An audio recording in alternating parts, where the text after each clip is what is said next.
Bonjour tout le monde. Je tiens à remercier Dr Beji, Dr Farfer et mon maître professeur Ali Benkhir de m'avoir associé à ces journées dans un cadre vraiment convivial. Et l'île de Djerba vraiment nous a accueillis avec son soleil. Et j'ai le plaisir donc de vous présenter les nouvelles normes d'appareillage dans le syndrome d'apnée de sommeil central. Je n'ai pas de lien d'intérêt direct avec cette présentation. En fait, lorsqu'on m'a demandé cet intitulé-là, il faut dire que je vous le dis dès le départ, il n'y a pas vraiment de nouvelles normes dans la prise en charge du SAS central, bien qu'il y a un nouvel algorithme proposé par la Société française de recherche de médecine en sommeil concernant donc la prise en charge du SAS central que je vais vous présenter tout à l'heure, qui a été présenté lors du dernier congrès de sommeil. C'est pour cela que je vais axer ma présentation surtout sur le choix du mode ventilatoire au cours du SAS central et particulièrement la place de la ventilation auto-asservie dans le SAS central. Alors je vous rappelle juste que ce mode ventilatoire est un mode un peu particulier de la PPC fixe par exemple. C'est un mode de ventilation à 2 niveaux de pression avec une pression expiratoire qui peut être soit fixe ou variable et elle permet de supprimer les apnées obstructives et une pression inspiratoire qui est variable en fonction du besoin du patient. Ceci permet d'éviter les phénomènes d'hyperventilation et donc elle permet de supprimer les apnées centrales. Alors, ce mode ventilatoire a été largement utilisé au départ pour le SAS central lié à l'insuffisance cardiaque. Et je vous rappelle que le SAS central, c'est très fréquent au cours de l'insuffisance cardiaque, une fréquence qui peut aller jusqu'à 37%. Et il existe une corrélation entre la sévérité du SAS central et la sévérité de l'insuffisance cardiaque. Alors, il y a le SAS central, c'est une conséquence de l'insuffisance cardiaque et les mécanismes qui génèrent le développement du SAS central au cours de l'insuffisance cardiaque, c'est une augmentation de la sensibilité des chémorécepteurs centraux et périphériques, une altération des chémorécepteurs avec une augmentation de leur gain. Le gain, c'est celui qui contrôle le niveau de PaCO2 et la PaO2, et une augmentation en fait du temps circulatoire, c'est-à-dire le temps qui passe donc de circulation de l'information depuis les chémorécepteurs jusqu'au centre de ventilatoire. Alors ce mode ventilatoire, la ventilation auto-asservie, était largement utilisé dans le SAS central lié à l'insuffisance cardiaque, surtout à fraction d'éjection altérée. Mais depuis, les résultats surprenants pour toute la communauté médicale, qui est le résultat de l'étude SERVE-HF, c'était une étude qui a porté sur le SAS central chez des patients insuffisants cardiaques à fraction d'éjection altérée. Cette étude a été rapidement interrompue parce qu'elle a montré une surmortalité dans le groupe ventilé par auto-asservie par rapport au groupe contrôle. Et depuis, donc le résultat, c'était en 2015, ce mode ventilatoire est contre-indiqué chez les insuffisants cardiaques avec une fraction d'éjection altérée inférieure à 45%. Alors, pour essayer d'expliquer pourquoi cette surmortalité, déjà, ils ont analysé les patients qui ont décédé, ils ont trouvé que ces patients ont décédé du fait d'une mort subite. Il n'y avait pas une aggravation préalable, ni clinique, ni biologique, ni échographique. Et les hypothèses émises expliquant cette surmortalité, c'était peut-être un levé par la ventilation auto-asservie d'un mécanisme d'adaptation des patients porteurs d'insuffisance cardiaque, qui était la respiration de Cheyne-Stokes, ou plutôt une dysfonction d'un système adrénergique, donc une hyperstimulation de ce système adrénergique, ou bien du fait d'un risque d'hyperventilation. Vous savez, toute hyperventilation, il expose à des problèmes d'alcalose, des troubles du rythme, de dysfonction cardiaque. Et également, l'analyse des patients décédés lors de cette étude a montré qu'il y a ce risque de surmortalité lié surtout au niveau d'altération de la fraction d'éjection. Plus les patients ont une fraction d'éjection altérée inférieure à 30%, plus il y a un risque de mortalité. Et donc la question, est-ce qu'il y a toujours une place de la ventilation auto-asservie chez les insuffisants cardiaques en dehors de ceux qui ont une fraction d'éjection altérée? Effectivement, il y a toujours une place, chez les patients qui ont un SAS central avec une insuffisance cardiaque, mais à fraction d'éjection conservée. Donc cette étude qui a porté sur 36 patients, vous voyez, chez des patients qui ont un SAS central avec une fraction d'éjection conservée au-delà de 50%, la ventilation auto-asservie a permis par rapport au groupe non ventilé par l'auto-asservie un résultat positif en termes de réduction de l'index d'apnée-hypopnée globale et également en termes d'index d'apnée centrale. Alors, en fait, il y a eu ce registre FACE, c'est une cohorte française qui a débuté depuis 2012. C'est une cohorte qui a essayé en fait d'évaluer la place de la ventilation auto-asservie dans le SAS central chez des patients donc qui sont insuffisants cardiaques sous ventilation auto-asservie. Et vous voyez dans cette cohorte, il y a 31% avaient une fraction d'éjection altérée, mais c'était des malades inclus avant 2015. Après 2015, il n'y a pas eu de patients inclus dans cette cohorte avec une altération de la fraction d'éjection. Et dans cette étude, vous voyez que donc, il y a eu donc l'identification de 6 clusters en fonction de la fraction d'éjection du VG, en fonction du type du syndrome d'apnée de sommeil, en fonction de l'âge, des comorbidités, de l'observance à la ventilation. Et elle permet de dégager 2 grands groupes. Un groupe 1 qui répond en fait au profit des patients de l'étude SERVE-HF et ces patients-là avaient le plus mauvais pronostic, c'est le côté B, de l'autre côté, c'est la courbe bleue, donc c'est la courbe rose, donc les patients qui avaient le plus mauvais pronostic, et les patients qui avaient le bon pronostic, c'est le groupe C, c'est la courbe bleue en haut, c'est des patients qui ont un SAS central avec fraction d'éjection conservée et avaient une bonne observance à leur ventilation. Alors, de cette étude également, ressort que les résultats à 3 mois et en dehors du groupe 1, c'est-à-dire les patients SAS central avec insuffisance cardiaque et fraction d'éjection altérée, pour le reste, il n'y avait pas de différence en termes d'hospitalisation ni de décès par insuffisance cardiaque. Alors, ça, donc, pour la place de la VA dans le SAS central avec une fraction d'éjection liée à l'insuffisance cardiaque avec fraction d'éjection conservée. Est-ce qu'il y a d'autres indications à la ventilation auto-asservie? Alors, je vous rappelle juste que le SAS central, en fait, présente plusieurs étiologies qui se distinguent en 2 grands groupes. Un premier groupe qui est dû, en fait, à une diminution de la commande ventilatoire. C'est des SAS centrales associés à une hypercapnie. Et le deuxième groupe, c'est les SAS liés à une instabilité de la commande ventilatoire. C'est le groupe des SAS centrales normaux ou bien hypocapniques. Alors, le premier groupe, le SAS central hypercapnique, il est dû soit à une diminution de la commande ventilatoire centrale. Elle peut être d'origine congénitale, c'est les enfants dans le cadre du syndrome d'Andine, ou bien une hypoventilation d'origine acquise dans le cadre d'une tumeur cérébrale ou d'encéphalite, ou bien donc d'autres problèmes neurologiques, ou bien lié à une atteinte de l'effecteur dans le cadre d'une myopathie, ou bien le syndrome de Guillain-Barré, le syndrome obésité-hypoventilation et la kyphoscoliose.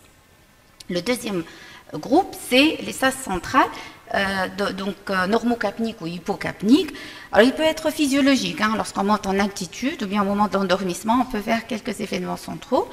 Mais sinon, il est pathologique et particulièrement observé au cours de l'insuffisance cardiaque, qu'on a vu tout à l'heure, mais également il peut se voir dans le cadre d'une insuffisance rénale chronique, d'accident vasculaire cérébral, le SAS complexe qu'on va voir tout à l'heure, ou finalement le SAS idiopathique. Alors, je vais vous présenter en fait la place de la VA dans les étiologies du SAS central, où vraiment la position de la VA est actuellement bien individualisée. Et je commence par le SAS complexe ou le SAS émergent. En fait, c'est des patients qui sont à la base apnéiques obstructifs, mis sous PPC fixe et qui vont développer ensuite sous PPC des événements centraux. C'est ça le SAS complexe.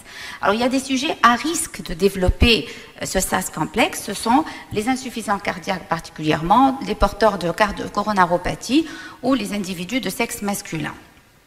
Alors, le mécanisme exact qui génère ces événements centraux chez l'apnéique obstructive au cours de la PPC n'est pas très bien connu. Il y a des hypothèses émises, notamment la première, la correction en fait, des apnées obstructives par la PPC fixe peut entraîner une augmentation de la réponse ventilatoire au CO2 et ça permet donc un vidange accru de CO2 qui fait que le niveau de la PaCO2 va aller au-dessous donc du seuil apnéique et provoquer les apnées centrales.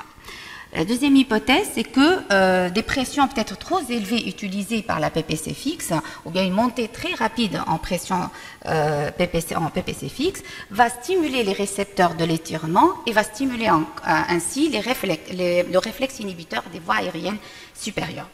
Alors, le troisième mécanisme, c'est peut-être des fuites importantes sous PPC fixe, avec des variations importantes de la pression, entraîne une déstructuration de l'architecture du sommeil qui va aboutir à des accès d'hyperventilation, instabilité donc ventilatoire à l'origine de ces apnées centrales.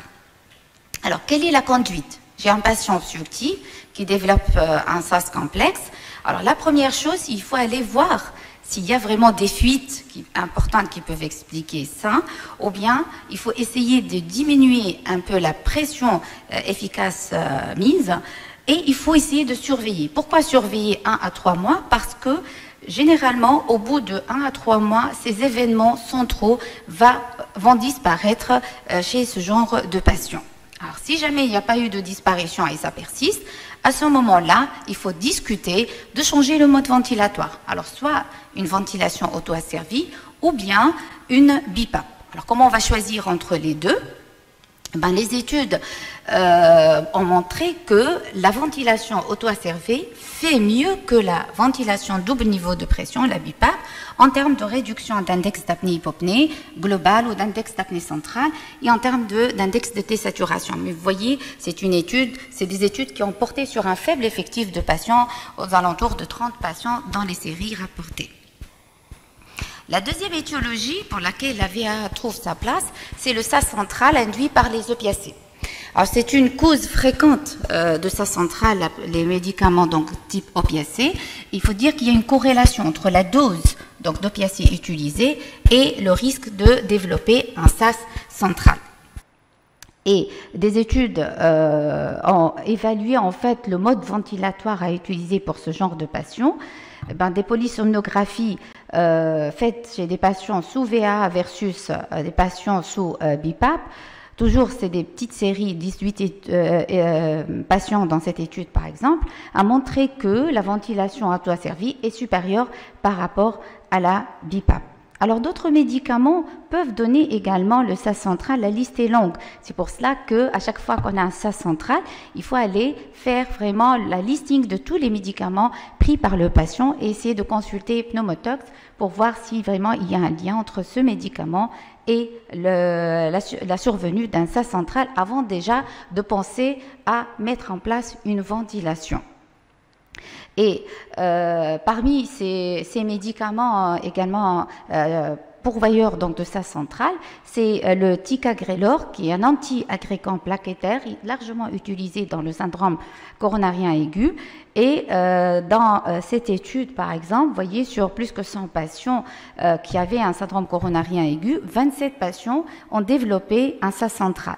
Et si on voit de près les malades qui ont reçu cet anti-agrégant plaquettaire par rapport à ceux qui n'ont pas reçu, vous voyez, 30% des patients qui ont reçu le ticagrelor ont développé un SAS central par rapport au groupe qui n'a pas reçu ce médicament. Et l'analyse multivariée donc de risque de développer un SAS central dans cette cohorte montre bien qu'il y a une corrélation entre la prise de l'anti-agrégant, il y a l'âge également, et le développement du SAS central. Alors la règle veut dire que si vraiment on est face à un médicament, à un patient qui présente un SAS central et on trouve un médicament pris par le patient pourvoyeur d'un SAS central, il faut essayer de remplacer ce médicament, mais des fois c'est indispensable, on ne peut pas changer le médicament, et dans ce cas-là, il faut proposer, on peut le garder et proposer une ventilation auto-asservie. Alors, la troisième place, c'est le SAS central qui complique un accident vasculaire cérébral. Là aussi, la survenue d'un SAS au décours d'un AVC n'est pas rare du tout. Et dans cette étude qui a porté sur plus de 150 patients sous ventilation auto-asservie, on a trouvé que 15 patients avaient un SAS central sans aucune insuffisance cardiaque derrière. Qui est survenu après un accident vasculaire cérébral. Vous voyez, après une moyenne de 11 mois. Hein, donc, des fois, ce n'est pas dans l'immédiat que les patients développent un SAS central. Alors, chez ces patients, la ventilation auto-asservie n'était pas indiquée de première intention.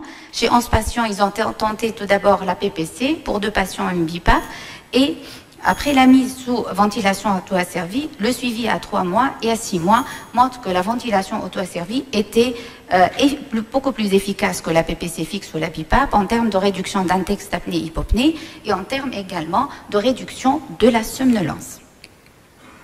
Enfin, le SAS central idiopathique. Alors là, on ne connaît pas vraiment la prévalence de cette étiologie-là parce que c'est un diagnostic d'élimination. Donc déjà, il n'y a pas des critères vraiment bien précis.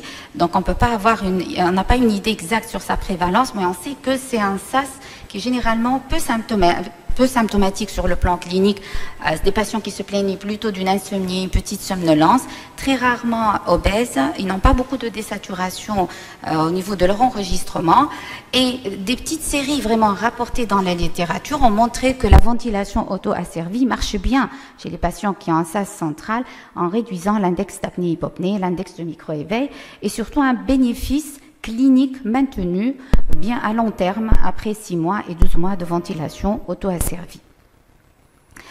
Alors en fait, quand vous avez vu des études que j'ai présentées dans la place de la VAA, dans le SAS central en dehors de l'insuffisance cardiaque, ils ont porté sur des petites séries de patients.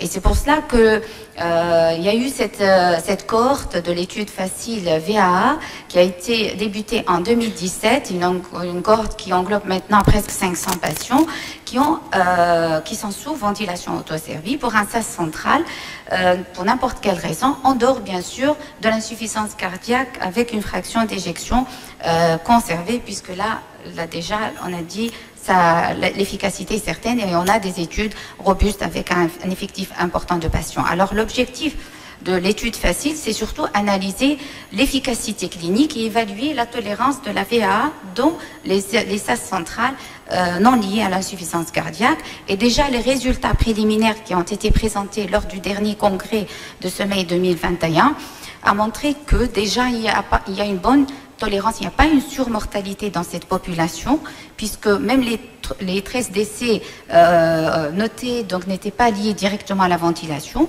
et surtout il y a une bonne efficacité sur la qualité de sommeil, sur la qualité de vie qui était observée déjà dès le premier mois de ventilation et maintenue après. Alors une fois la ventilation auto-asservie est indiquée, il faut dire qu'il n'y a pas des paramètres qui marchent avec tous les patients. Donc vraiment, la ventilation auto-asservie répond bien à la médecine personnalisée. Et donc, le message que je voulais passer, c'est qu'il faut faire attention déjà en analysant l'index d'apnée-hypopnée résiduelle de ces patients sous VAA. Souvent, il n'y a pas une concordance. Regardez ici dans cette courbe, les points blancs, c'est l'index d'apnée-hypopnée résiduelle, donc donné par la machine, et les points noirs, c'est l'index d'apnée-hypopnée donné par la police sono sous VAA. Et vous voyez, il n'y a pas de corrélation entre les deux. Donc, il faut regarder, en plus de l'index d'apnée-hypopnée, bien analyser les courbes de débit donc du tracé d'enregistrement, et au moindre doute aller confirmer par une polygraphie ou bien une polysonographie sous VAA. La deuxième précaution à prendre, c'est qu'il faut vraiment faire attention au niveau des PAP. Il ne faut pas mettre des niveaux des PAP très élevés et éviter l'auto-EPAP, surtout pour les insuffisants cardiaques. Et il ne faut pas vraiment provoquer une hyperventilation par une aide donc très large. Également, au moment de la mise en place de la ventilation auto-asservie, il ne faut jamais faire ceci en ambulatoire. Ça doit se faire en hospitalisation, sous surveillance stricte. Vérifier bien l'état hémodynamique du patient avant la mise sous VAA et la première heure déjà d'utilisation de la VAA parce qu'il y a un risque d'hypotension, et vérifier donc la première nuit l'état hémodynamique du patient, donc sous VA, et contrôler au besoin donc l'efficacité par une polygraphie. Alors, je termine pour dire que en cas d'existence d'un SAS central, bien sûr, diagnostic vérifié, il n'y a pas une urgence à ventiler les patients. Il faut commencer déjà par chercher une étiologie qui peut être peut-être réversible par un traitement ou un médicament qu'on peut enlever, et donc le SAS on peut remplacer et le SAS donc va disparaître. Donc, il faut mener une enquête étiologique, une enquête qui visera surtout les cardiopathies, donc chercher des facteurs de risque, un examen clinique cardiaque, un ECG, une échographie cardiaque, c'est le minimum de bilan à faire pour chercher une pathologie cardiaque, chercher une maladie neuromusculaire et donc un bon examen clinique et l'imagerie, l'IRM cérébrale ici doit être réalisé à la recherche d'une pathologie cérébrale, et surtout faire le listing des médicaments. C'est une cause fréquente et facile à rechercher déjà par l'interrogatoire, et le site Pneumotox nous aide beaucoup pour déterminer le médicament en cause. Alors en fait, il faut dire qu'on m'a demandé de parler de nouvelles recommandations, mais il faut dire qu'actuellement, la prise en charge du SAS central est basée sur les recommandations du Task Force de l'ERS de 2017. La règle, donc un SAS central, premièrement, chercher une étiologie et renforcer le traitement de cette étiologie. Si le SAS persiste, la deuxième étape, proposer une ventilation, et selon le Task Force de 2017, c'est une PPC fixe qu'il faut proposer. Si échec, et l'échec veut dire que l'index d'apnée-hypopnée demeure supérieur à 15 avec un patient symptomatique cliniquement, on proposera alors une ventilation auto-asservie. Alors ce qui est nouveau, c'est que la Société française de recherche de médecine en sommeil a proposé, lors du dernier congrès du sommet 2021, un nouveau algorithme que je pense vraiment il est pertinent. C'est une proposition, ce n'est pas encore validé, mais je pense qu'il répond bien aux indications du SAS central. C'est que il faut, lorsqu'on va choisir dans la conduite devant un SAS central chez un patient symptomatique, et après avoir cherché l'étiologie, optimiser le traitement étiologique, évaluer les gaz du sang et l'échographie cardiaque.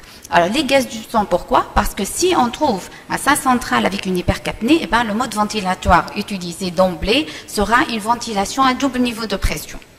Si, en faisant l'échographie cardiaque, c'est une fraction d'éjection altérée, là on sait qu'on ne va pas faire de VAA, c'est contre-indiqué, et il faut essayer une PPC, et là j'ouvre une parenthèse, attention, lorsqu'on met une PPC fixe chez un malade insuffisant cardiaque, donc il faut vraiment surveiller la tension, et là aussi le mieux le faire au cours d'une hospitalisation du moins de 24 heures, ou bien un hôpital du jour au moins.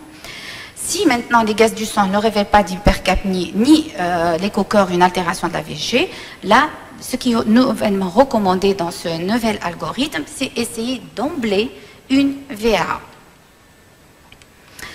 Alors en Tunisie, on n'a pas de recommandations pour le moment, mais je vous informe que la Société tunisienne des malades de médecine de sommeil donc, a déposé déjà une demande au niveau de l'INEAS pour élaborer un guide sur la prise en charge du SAS central, donc qui sera inchallah prêt d'ici fin de l'année. Et donc, ce que je voulais vraiment dire à la fin, c'est que si nous sommes face à un SAS central, la première étape, chercher l'étiologie, chercher une cause qu'on peut traiter. Si mon patient présente une insuffisance cardiaque avec fraction d'éjection altérée, pas d'indication à la ventilation auto-asservie, c'est une contre-indication. Maintenant, les situations pour lesquelles la ventilation auto-asservie vraiment trouve sa place et bien individualisée, c'est les SAS centrales avec insuffisance cardiaque et fraction d'éjection conservée au-delà de 45, le SAS central lié aux médicaments, en particulier les opioïdes, le SAS complexe, le SAS compliquant en AVC et enfin le SAS idiopathique. Alors la VAA dans ces situations, et selon le Task Force, sera indiquée après échec de la PPC, alors qu'on attend peut-être ces recommandations de la Société française de médecine de recherche et de médecine en sommeil qui seront peut-être validées une fois pour toutes. Et dans ce cas-là, c'est plutôt une évaluation des gaz du sang et peut-être en dehors des maladies hypercapniques, ça sera une ventilation auto-asservie d'emblée. De toutes les façons, si la VA est indiquée, il faut dire que dans le réglage des paramètres, il n'y a pas des réglages qui vont avec tous les patients. Il faut vraiment un réglage personnalisé. C'est vraiment le mode ventilatoire qui répond le mieux à ce réglage personnalisé. Et je vous remercie pour votre attention. Merci. Merci beaucoup, professeur Maaj, pour cet exposé complet et très intéressant, surtout en matière de ventilation auto-asservie. On a bien compris qu'il n'y a pas de nouvelles normes finalement concernant les appareillages de traitement des SAS centrales. On prend quelques minutes pour quelques questions si vous voulez bien. Est-ce qu'il y a des questions?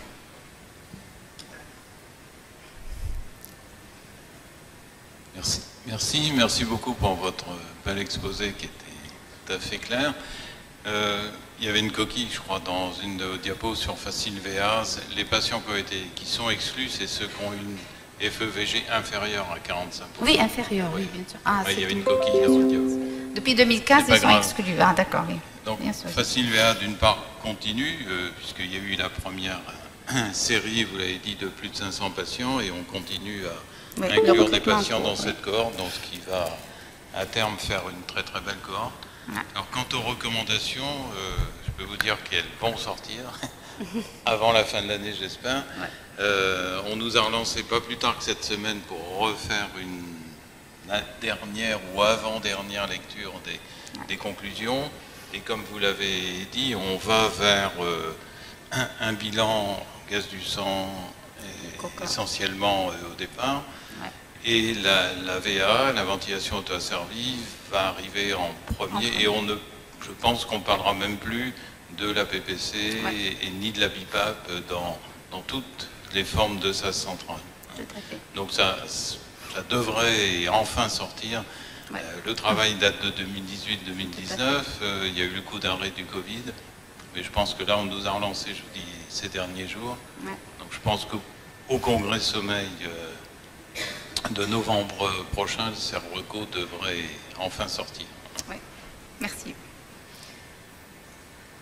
Effectivement, c'était présenté lors du Congrès de Sommeil dernièrement. C'était une proposition, mais ils ont dit effectivement que ça va aboutir sûrement en 2022.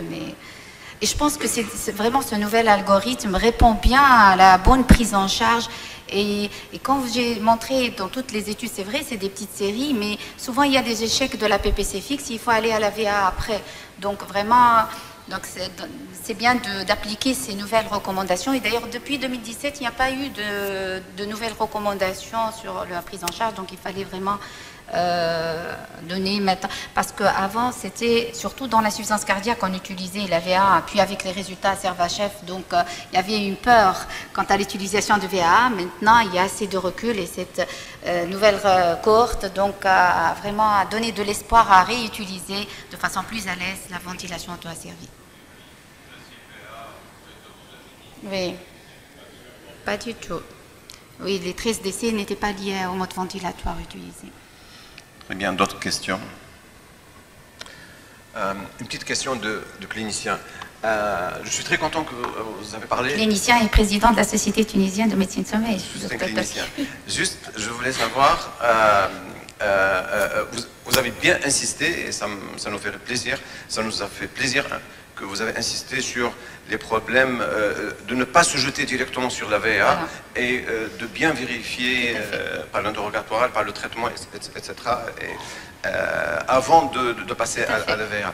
Mais supposons qu'on reçoit des patients, je suis sûr que vous avez eu des patients dans ce sens, adressés par les cardiologues et qui ont un syndrome d'apnée centrale, mais qui ont une fraction d'éjection inférieure à 45 et qui ne tolèrent pas un traitement par PPC. Donc, évidemment, la VA n'est pas indiquée. Qu'est-ce qu'on peut faire pour ces patients-là? Alors, il faut vraiment, s'il est le malade, donc déjà, il faut renforcer au maximum le traitement médical. Et des fois, c'est vrai, il est adressé par le cardiologue, mais il n'est pas au traitement optimal. Donc déjà, il faut chercher ça. Autre chose, même s'il y a une insuffisance cardiaque qui peut expliquer le SAS central, moi j'insiste sur les causes médicamenteuses. Et vraiment, moi j'ai dernièrement un patient qui était sous anticonvulsivant, il avait un SAS central secondaire à son AVC, mais c'était en fait l'anticonvulsivant qui était l'acide valproïque qui est incriminé dans le SAS central effectivement, et qui est très probablement à l'origine de son SAS, le SAS complexe, hein, parce qu'au départ il n'avait pas lui un SAS central. Et il fallait remplacer donc son anticonvulsivant. Donc, pour répondre à ta question, donc si on est face à un patient qui a une insuffisance cardiaque à fraction d'éjection altérée, il faut réenvoyer pour renforcer au cardiologue et renforcer le traitement optimal. Essayer la PPC fixe si ça marche ou pas. Surtout pas l'AVA, bien sûr. Évaluer les gaz du sang, hein, etc. pour ce patient pour voir s'il y a une hypercapnie et tout. Sinon, bon, généralement, si on trouve, parce que souvent on trouve d'autres facteurs qui peuvent expliquer le SAS central, notamment l'origine médicamenteuse. Et là, en changeant certains médicaments, il peut s'améliorer le patient et avoir son SAS disparaître. Est-ce qu'il y a une place, s'il y a des désaturations à la fin et qu'on ne peut pas rien faire, place de l'oxygénothérapie? L'oxygène, c'est le dernier recours à la fin, ça. C'est vraiment à la fin, si on trouve rien comme cause secondaire, bien sûr, ça va être l'oxygène. Mais vraiment, c'est le dernier recours. Oui, docteur. Ah, ça m'a dit. Une question là-bas.